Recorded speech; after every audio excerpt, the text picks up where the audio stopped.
Hello, esports fans, and welcome to this game of StarCraft that was found on reddit.com/r/castit. This will be played out on Derelict Derelict Watcher, and we will have spawning in the upper right-hand position as our red Protoss player. It will be Gregory. And his opponent spawning in the bottom left as our blue Terran, it will be Kent.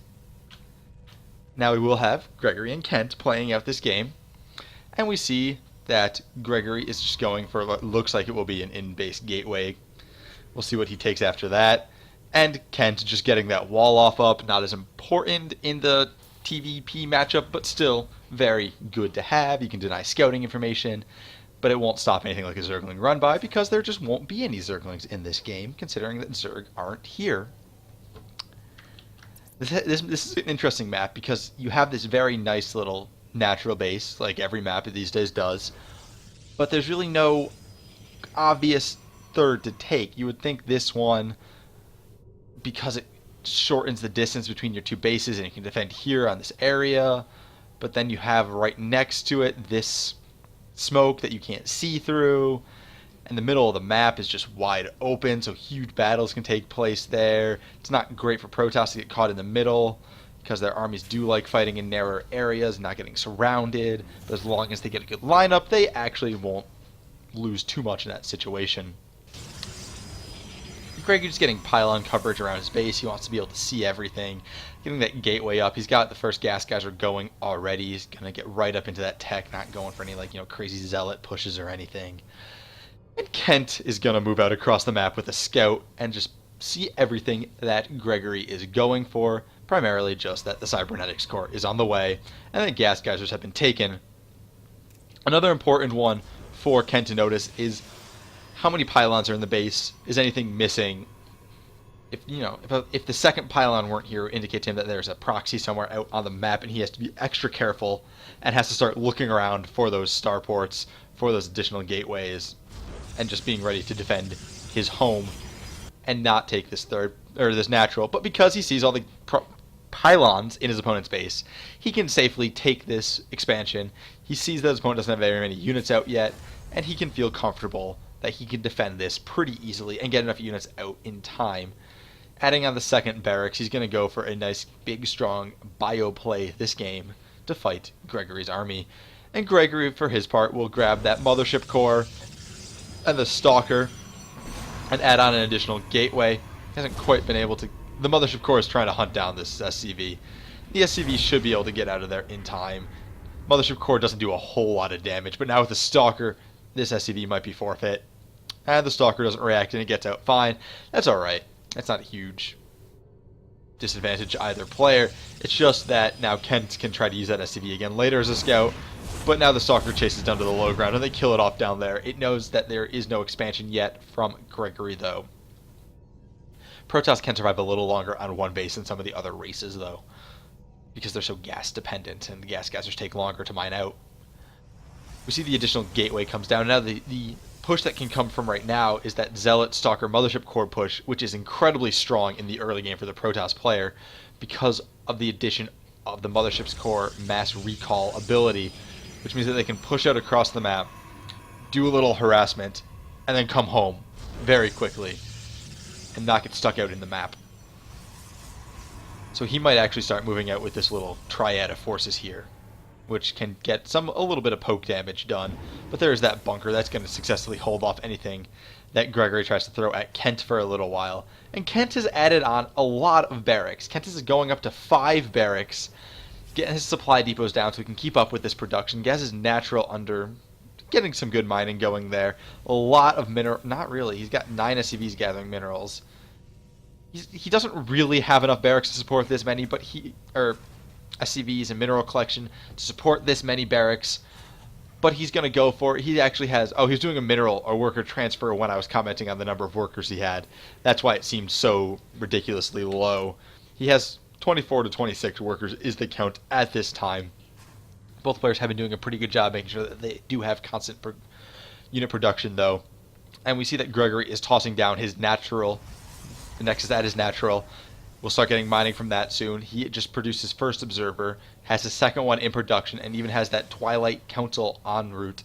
So we can either get the basic gateway unit researches like Blink for your Stalkers or Charge for your Zealots, or you can go up into the Templar tech paths such as Dark Templar or High Templar. The first observer of Gregory actually now makes it down into Kent's base, and he sees all 5 of these barracks. He saw that giant ball of Marines. He did not actually see it move out onto the map, which is going to be important, and Kent is just going to go for this right now, even pulling SCVs to try to tank some of the damage. This is not going to be the easiest hold for Gregory at this point. What does Gregory have to defend this? He has some Stalkers, a couple Zealots, the Mothership Core. He should be able to hold this as long as the Zealots do good work. Morphing in additional Zealots right now. Those Zealots are going to absolutely tear through the Marines and SCVs of Kent.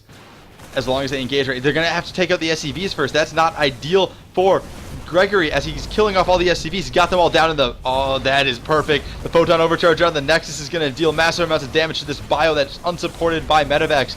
Those Zealots running in unsupported, though. The Stalker's not quite engaging with this army. The Mothership Core will fall, but not before it gets the Time Warp down. Those Zealots will absolutely tear apart everything inside that Time Warp, especially between the Stalkers and the Zealots and that Photon Overcharge. This push from Kent will be shut down, and Kent did not get any economic damage done to Gregory. In fact, Gregory actually just has a whole lot of gateways up now, morphs in a lot of Stalkers, and will now push out some of those onto the map to try to put a little pressure onto Kent. Kent lost quite a few SCVs there. That was not perfect. He took up 9 SCVs with him and lost all of them and got no economic damage done to Gregory. He needs to now transition into those starports, and we see that that is on the way, getting that engineering bay as well so he can start getting his upgrades, adding on additional supply depots. And unfortunately, Gregory is supply blocked right now. He held off that push well. He's pushing out onto the map to try to deny expansions, hopefully. But he got, unfortunately, supply blocked, and that will take a minute to fix, as he does have a couple of pylons on the way in. Amassing quite a large Stalker army. A couple Zealots are coming down. Zealot charge is almost done, which will actually allow him to get into combat with those Marines a lot faster. Especially because Zealots, when they charge, they will continue charging until they get their first hit off. But without the Mothership Core, I don't think this is an ideal position to poke up into. Even tossing down the missile turret. Okay, he's going to push here. I think he has maybe a Stalker on the or Observer on the high ground. That's going to be held off easily, though, by those Marines. He did have his Observer on the high ground. The Mothership Core is now with them, and this army's just going to go home. They know they can't push up into that and win. Additional Zealots being warped in, pylons coming down, getting that Templar archive as well as the robotics bay, which means that he is opening up both the High Templar tech path as well as the Colossus tech path, both of which are just going to do just massive amounts of damage to this primarily bio army, not primarily bio army, solely bio army of Kent that will just bunch up into tight little corners. Storms will just land and destroy everything. Colossi will just tear through this, especially with that extended thermal lance upgrade. But the issue right now for Gregory is he has to hold this position while he gets those Templar and Colossi up, or he may even just skip storms and go straight to the Archon, which will also deal a lot of damage to this bio. But no, he has the Psystorm research en route. +1 infantry attacks is almost done for Kent. He should wait till that is done. That will put him at the upgrade advantage. I believe it will, with stim packs, combat shield, and that +1 armor. He's not going to wait for it. The Photon Overcharge goes down, and these Marines stim up the ramp and just start getting torn apart by the Photon Overcharge and the Zealots. The Zealots now charge, even more of them at this point. They just run in there and just tear this army apart. Those Mothership Cores might get sniped off. No, they are able to get out with that Ignite Afterburner just boost, keeping them alive. Psystorm is almost done. Unfortunately for Kent, he went seconds before that level 1 infantry armor or infantry weapons upgrade finished. But he's going to boost up into the main base of Gregory. Gregory's army was actually out of position trying to push across the map a little bit. He's going to lose some SCVs here. This is the kind of economic damage that Kent has to do if he wants to stay in this game. Especially we see him behind this establishing a third base. The SCV pull of Gregory was a pretty good time though. He gets into that corner that's going to be hard for Kent to push down into. And now his army is here, and this is zoning out Kent perfectly. He cannot retreat from this position. Feedbacking one of the medevacs, and it goes down. The second medevac has almost no health. It should be picked off momentarily. It goes down, and all of the army of Kent is destroyed. Gregory, with a much better army at this point, starts reassigning his probes to do work. Kent knows he can't take Gregory in a straight-up fight at this point and starts sending out medevac drops around the map. But the High Templar count of Gregory is absolutely starting to climb through the roof. He is up to 5 of them. He has get the feedbacks in that. The Psystorm research is done, so he can use that ability whenever he wants. He does not have anything positioned along this left-hand side to deal with the drop. He will see it coming, though. His first Colossus is now in production. That robotics bay took quite a lot of damage in that last drop, though. This drop comes in, is going right for the pylons. The pylons not ideal at this point. Economic damage is what he wants to deal. He actually snipes off that robotics bay, though, so no more Colossi will be produced, and then gets right out of there. That was a good pickup for Kent. Unfortunately, that first Colossus was already in production, so it will finish. It will not have extended thermal lances, though, so it's not the strongest of Colossi. He needs to either position cannons or... Okay, he's going to leave stalkers over here to deal with and intercept any additional drops that might come out at this time. The first Colossi will finish. The army of Gregory is completely unupgraded at this point. Well, we see Kent has that +1 infantry weapons research done. It's about halfway through that Terran infantry armor level 1 upgrade. And he's even getting concussive shells so he can slow down those zealots as they try to charge in.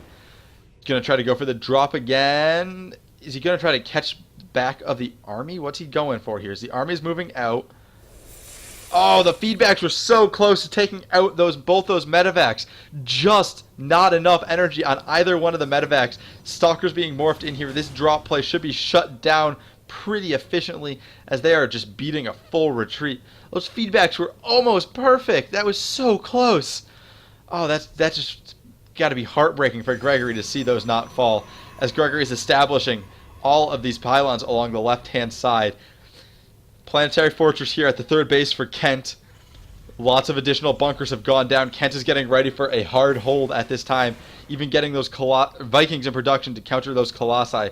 Not doing anything with these factories, but that is alright. Maybe a siege tank or two would be ideal. He's trying to get these medevacs home so he can deposit this army and not lose them. Sending out 2 fresh medevac drops, but there are still these stalkers back up here at the main base to defend against that eventuality. As the armies have engaged now up the ramp of Kent, that Colossi, even without the extended thermal lance, is just doing massive damage. Storms hitting a lot of the army. Storms hitting pretty much all of the army of Kent. Those are amazing storms, but the High Templar are getting a little bit out of position here, trying to toss down additional storms, tossing down those feedbacks. Those zealots trying to get in range of this bunker. Once that bunker falls, this is going to be a very awkward position for Kent. In fact, he's going to have to sack this natural base, pull up into his main base, defend the main base, defend the third base. But I don't know if he's even going to be able to do that, as now the stalkers are starting to harass up to the ramp into the main base of Kent. Gregory just on the warpath right now. He wants to take this game. He's ready to end it. Huge storm hitting the little bit of remaining army that Kent has. The army value from Kent is just absolutely plummeted. The Vikings trying to take out the Colossus as best they can, but the Warp Prism came along and is warping in additional High Templar. They don't have quite enough for Storm right now, but they have enough for feedback. Storm's hitting even more of the army of Kent. Kent just getting decimated by those storms. These supply depots will fall, and the army of Gregory will start marching up into the main base of Kent, just hitting the SCVs with storms now. Just tossing storms out everywhere. And the last remnant of Kent's army just got feedbacked as that medevac fell. Even now just morphing in the Archons. Doesn't even want the storms anymore. Taking out the tech labs, and there's just Kent leaves the game. No GG. He got pinned back in a corner, and he lost that game. That was an excellent push out of Gregory, hitting at just the right time. Amazing defenses from him the entire game as Kent just threw his army up that ramp of Gregory, just trying to make anything happen, even without the appropriate units to make it work. Especially that one where he had just waited a couple seconds and had that +1 infantry weapon upgrade, he would have had a much stronger push. In the end, it was just Kent never getting the economic damage done that he thought he was going to do, and Gregory with some amazing holds. Congratulations to Gregory on that excellent win. And I hope you all join me for additional games of exciting games in the future. Thank you all for watching, and enjoy your day.